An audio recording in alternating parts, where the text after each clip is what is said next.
1880 সালে 24শে বৈশাখ মাতা কালী তারার কোল আলোকিত করে ধরাই এলেন শ্রী গোপালচন্দ্র। ধন্য হলো ধরণী, ধন্য হলো লক্ষ্মীখালী গ্রাম। তখনও প্রভাত হয়নি।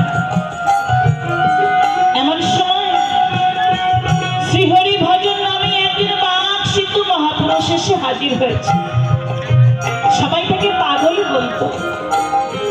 হাঙর কুমিরে ভরা দুরান্ত ভোলা নদীকে তিনি অভিশাপ দিয়ে বলেছিলেন, ওরে ভোলা, অচিরেই তুই মরে যাবি। তাই তো সেই হাঙর কুমিরে ভরা দুরান্ত ভোলা নদী ধীরে